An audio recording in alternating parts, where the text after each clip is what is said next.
वंदे पुरुषोत्तमम। परम दयाल श्री श्री ठाकुर जी का जन्म महीना चल रहा है और जो लोग नियमित रूप से हमारी वीडियो श्रृंखला को देखते हैं वो लोग जान गए होंगे जिसे परम दयाल श्री श्री ठाकुर अनुकूल चंद्र जी कौन हैं और उन्हीं का ये भादो महीना, ये जन्म महीना चल रहा है। आज जो वैदिक यंत्रिक के अनुसार आज भादो का दूसरा दिन है और भादो के महीने में परम दयाल का जन्म हुआ था। मैं प्रसंग में आने से पहले बता दूं, पूरा महीना परम दयाल श्री ठाकुर जी के दिव्य जीवन वाणी, उनकी लीलाएं को आधारित करते हुए एक एक शीर्षक को लेकर के हम निरंतर पूरा भादो महीना एक पर्व के रूप में हम सभी लोग आनंद करेंगे। और आज का जो लीला है ठाकुर जी का जन्म और बाल लीला, आज का ये पर्व होगा ठाकुर जी का जन्म और बाल लीला।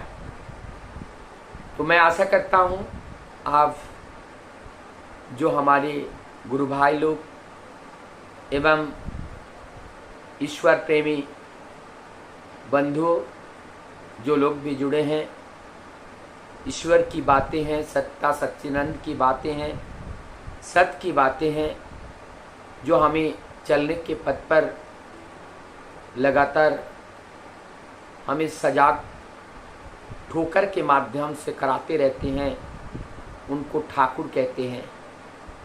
उन्हीं का ही जो जीवन लीला है, प्रभु का कथा तो अनंत होते हैं। जगत की सृष्टि जो जो दिखता है, जो जो है, वो सब प्रभु का लीला है। तो प्रभु की लीला का वर्णन कर पाना ये मूर्ख की तरह प्रयास होगा। मैं अपने शुद्र जीवन में जितना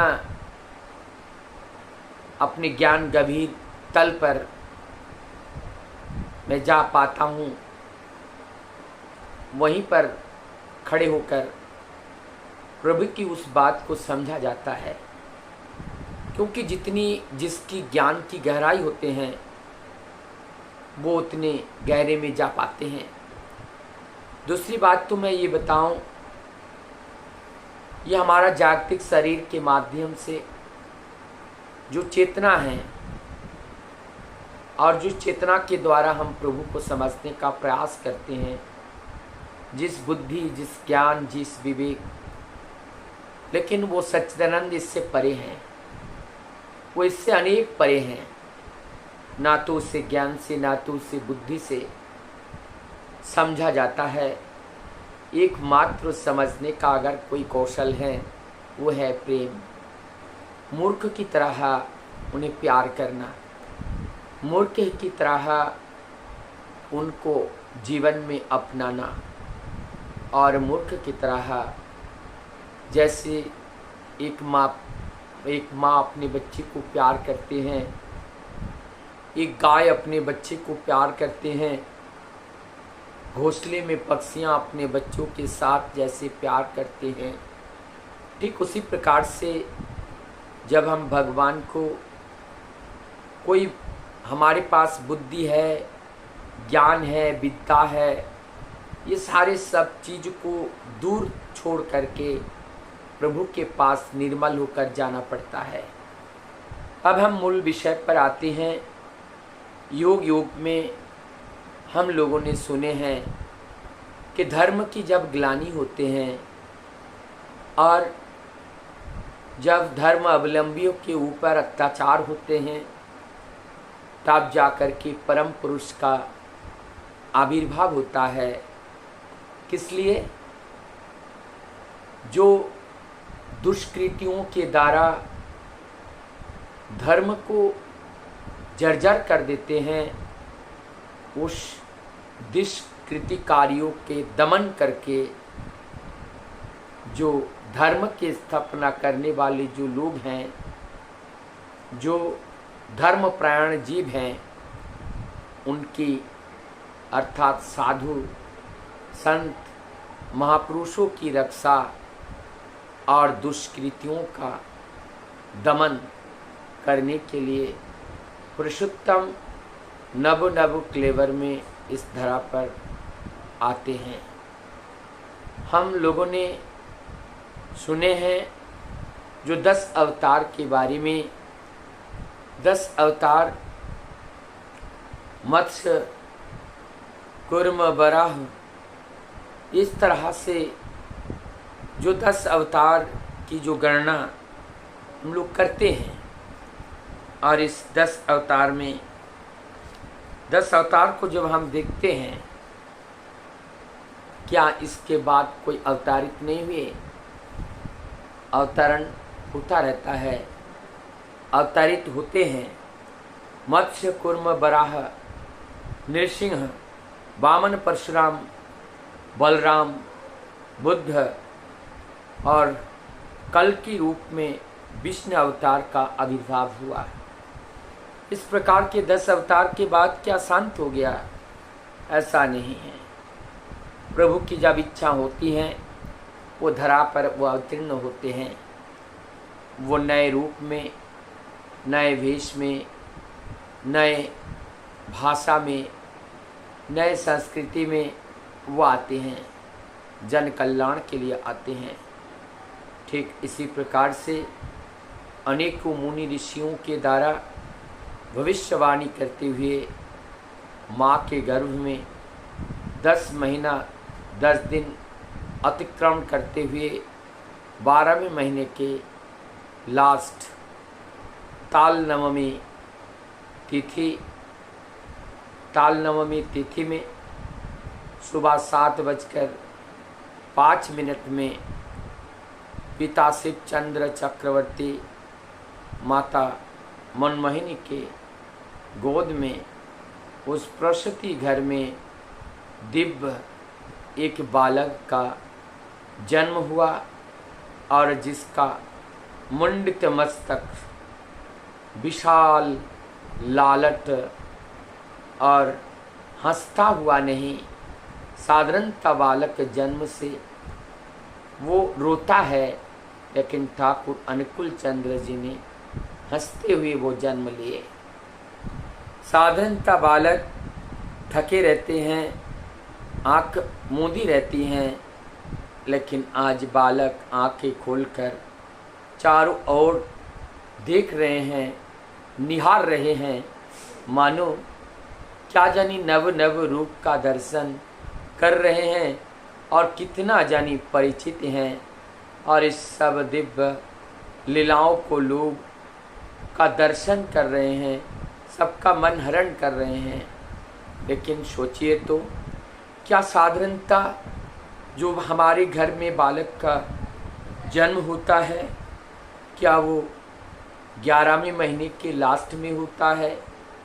क्या वो साधारणता देखा जाता है? वो 9 महीने में ही आजकल डिलीवरी हो रही है। लेकिन ठाकुर जी का जन्म 11 महीने के लास्ट में हुआ। और क्या हमने कभी सुना है कभी बालक का जन्म बेला में हंसता हुआ और इस तरह से दिव्यता का प्रदर्शन करते हुए? यहाँ पर ये असाधारण है। बालक बड़ा होता है, घर पे अनेक साधु संत का आगमन होता है अनुकूल चंद्र जी का दर्शन करने के लिए। अनेकों साधु संत जटायुटधारी ऋषि महर्षियों ने आकर के आज बालक अनुकूल को निहार रहे हैं। कोई आकर उनको पूजा कर रहे हैं, उनका चरण में तुलसी पुष्प अर्पण कर रहे हैं। कोई साधु संत आकर के भोग लगाकर उस भोग को सर्वप्रथम अनुकूल चंद्र जी को दे रहे हैं। ये सब साधारणता से भिन्न नहीं है क्या? एक यही बालक, एक जो कविराज थे, झाड़ फूक करने वाले जो वैद्य थे, उन्होंने विष की गोलियां बनाई। बालक अनुकूल ने जाकर के उस गोली को खाए और उस गोली को उन्होंने हजम कर लिया। क्या ये साधारण बालक से भिन्न नहीं है? इस प्रकार से अनेकों उनकी घटनाएं हैं, उनकी दिव्यता हैं और उनकी वाणी में मधुरताएं हैं। वो लोगों के घर में जाते हैं, कहीं कहीं पर जाकर उनके बगीचों में घुस जाते हैं और छोटे छोटे पौधे को उखाड़ करके उनकी जड़ को निहारते हैं और कहते हैं कि मैंने बाहर को तो देखा, अंदर तो नहीं देखा, अंदर में क्या है? ये सारी विचित्रताएं क्या एक साधारण छोटे अबोध शिशु में हो सकता है? ऐसे असाधारण, ऐसे अलौकिकता से भरा हुआ एक दिव्य, एक मानव रूप धारण करके धरा पर आते हैं। हम लोग कहते हैं भगवान भगवान कहते हैं, क्या भगवान का जन्म होता है? क्या भगवान बन करके वो भगवान ही मनुष्य रूप में आते हैं? नहीं, एक मनुष्य रूप में रक्त मांस संकलित देह धारण करके आने वाले मनुष्य ही अपने आचरण से वो भगवंता को प्राप्त करते हैं, वो भगवान लीला को प्राप्त करते हैं। वो उनकी लीला को अवगाहन करते हुए, उस लीला को मनन चिंतन और प्रदर्शन करते हुए जब वो आगे बढ़ती हैं, उनकी दिव्यता, उनकी माधुर्यता, उनके प्रेम की आकर्षण से चारों ओर से लोग दौड़ते हुए चले आते हैं। ये हैं परम दयाल सच्चे ठाकुर जी की दिव्यता। और इस दिव्यता में हम सभी लोग आकर के उनका दिशा निर्देश को परिपालन करके उस दिव्य की अनुभूति प्राप्त करने के लिए सब लोग दौड़ के आते हैं। मैं आह्वान करता हूँ, जन्म माह में आप सभी लोग आइए, प्रभु के निर्देशित पथ का अवलंबन करते हुए चलने का प्रयास करें। निश्चित रूप से ये जीवन दिव्यता से भरा जाएगा, ईश्वरीयता की अनुभूति लाभ होगी। वंदे पुरुषोत्तम।